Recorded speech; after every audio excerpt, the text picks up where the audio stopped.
This leaf has the ability to absorb highest amount of solar rays. If you put it on water, the stem will always point towards the north. Human activity could be taken to another level by consuming this leaf. You will see, it will not let you sleep.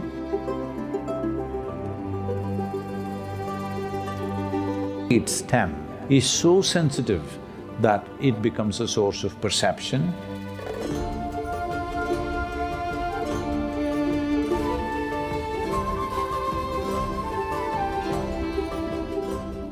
Sadguru, this is from Sona, who wants to know what is the significance of betel leaves when they're offered to the gods?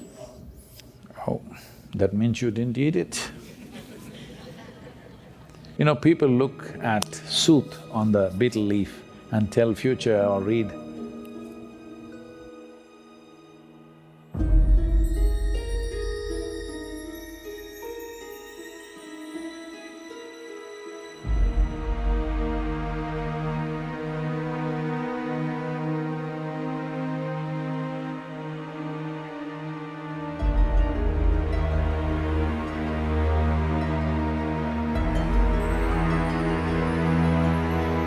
So there is a culture where the lamp sooth is collected on the betel leaf.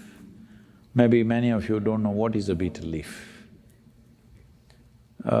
In India it's very important, it's a very good digestive, it is alkaline in nature. If you have any consumed small quantities of poison in the food that you've eaten, it neutralizes all that. Any acidic poisons are neutralized, including cobra venom, it could neutralize that. And to some extent, it's not that it will completely prevent, but it brings down various aspects. So at the end of the meal, people consume this vettale or villedale or tambul. In a martial culture, if somebody picks up the tamalpaku, it means he's taking on a risky endeavor. He's willing to face the enemy head-on. It's like a suicide mission. Today, in modern city, in the urban areas of India, in the crime gangs, they call it supari. That means, I've picked up a supari on you means I'm going to come and assassinate you. So the word spreads, there's a supari on him. Whoever kills him will get the supari. It comes with a price, of course. So this is coming from a much ancient usage of, if I pick up the tambul, that means I'm ready for a suicide mission. These two things have been related, that human activity could be taken to another level by consuming this leaf. And that leaf works only if it has at least an inch of stem.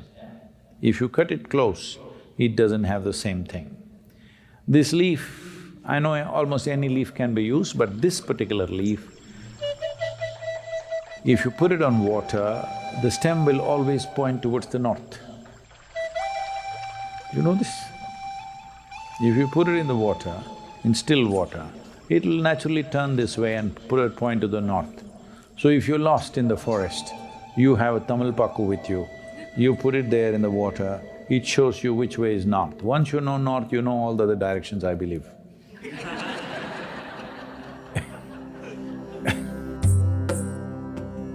Betel leaf and perception have been connected because it is a neurological stimulant, nervous stimulant rather. If you consume it, your nerves will go into mild like that. So your neurological complexity and neurological activity and your perception are directly related. Why a human being is able to perceive things a lot more than any other creature is we have the most complex neurological system. Actually, you should hear better, you should see better, you should smell better than any other creature. But living in cities, it's been dulled down. If you lived in nature, these things would be very, very alert, just like that. You would be far better than most creatures in terms of smelling, seeing, hearing, everything. But it's dumbed down because of excessive impact of both visual, auditory and olfactory, everything is overloaded living in a urban society. Because of that, it's kind of gone down. Otherwise, if a human being lives in nature, he has the highest level of five senses, because we have the most complex neurological system. A little hype on that, you naturally perceive. So, whatever tools which are used for perception, always there is a Velle Paku. Vettale, definitely there. So Devi, Hanuman and various other gods and goddesses are always covered with this particular leaf. And then this leaf is used.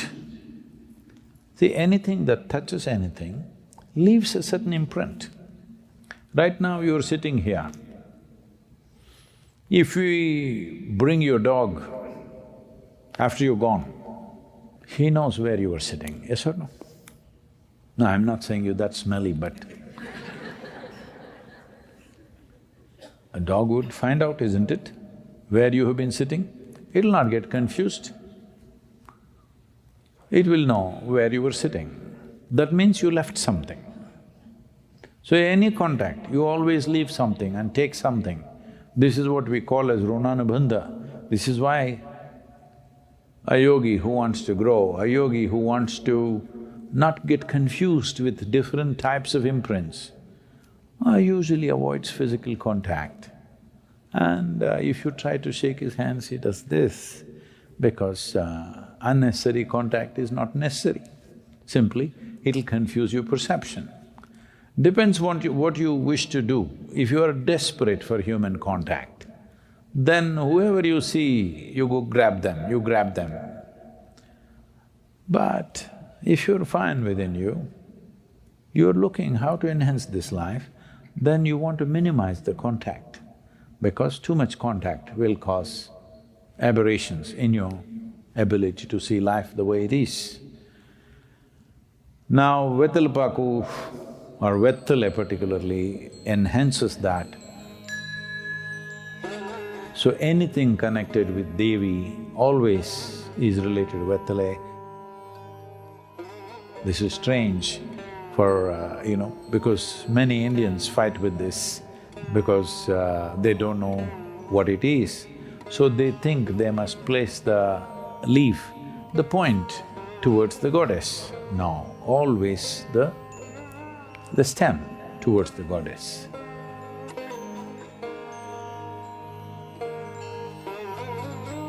It looks like it's being offered to you, but that's what it is for you. Because a betel leaf stem is capable of perceiving things. Betel nut and this leaf are used together, so English people started calling it betel leaf. It is not a betel leaf, it is Vettale. Paku is separate. So this leaf has the ability to absorb highest amount of solar rays per square inch compared to any other leaf. That's why it grows only in shade. It cannot take sunlight because it absorbs too much. So because of this ability to absorb, particularly its stem is so sensitive that it becomes a source of perception, and it is a pointer towards the north, and if you consume it, it enhances your neurological system and in turn your perception. And if it's been in touch with Devi, or its stem is pointing towards Devi, it also absorbs whatever is her quality, and then you want to put it into your system, that is the idea. Or people just put it on their body, some people put it to their Manipuraka or Anahata or Vishuddhi. Don't do these things because that needs a certain preparation, but you can consume it. Not every day, maybe once in a way if you want. You can consume it definitely you can see there's a little up. It is a stimulant, unlike coffee or tea. It is not aggressive like that, but it works. If you have a heavy meal and then eat a betel leaf, then you will see it will not let you sleep, but at the same time you don't feel hyper-activated. A gentle activation of the neurological system happens. So it's been in use for a long time and betel leaf also, there is a tradition you should never tear it vertically because the spine of the betel leaf is very important. You should not tear it vertically. If you want to share it, if the leaf is like this, you must cut it like this, but never cut it like this. So for this metaphorically there is a story. There was a king called Jarasandha. Jarasandha was a very powerful man and ruled with an iron fist. He was in the eastern side of India, he had ambitions to spread across his kingdom. So Krishna didn't want that to happen. They went there incognito, kind of, but then they revealed themselves. Then Jarasandha was a great wrestler and a warrior. So when they invited him for a duel, he said, you choose, whichever way you want, I'll fight with you. So Krishna said, you will have to wrestle with Bhima. Jarasandha was as strong as Bhima and as skilled as Bhima, so he said, fine. So they got into a wrestling match. They say this match went on for 13 days. Maybe they slept in the night, but 13 days match went on without a decision.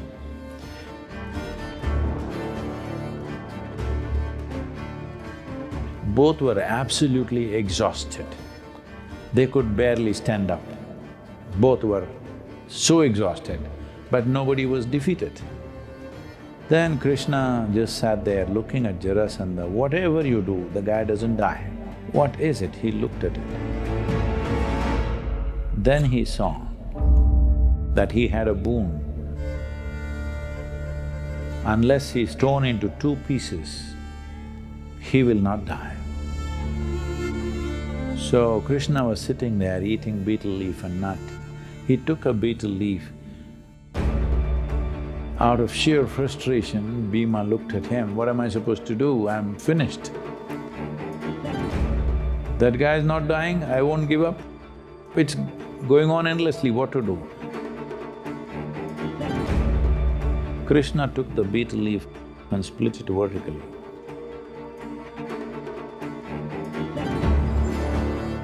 The next thing that Bhima did was, he held his two legs and split him up and threw him on two sides of the arena. He died.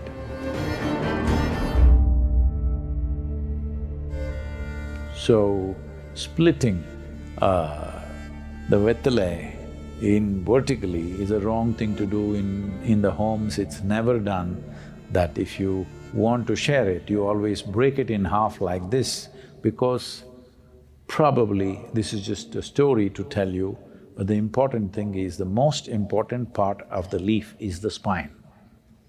So if you share it with somebody, they must also get a piece of the spine.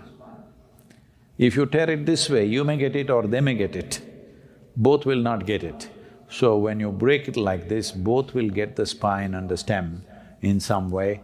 So that's the reason why betel leaf and Devi are very connected, because both are for perception, both are for enhancing human perception.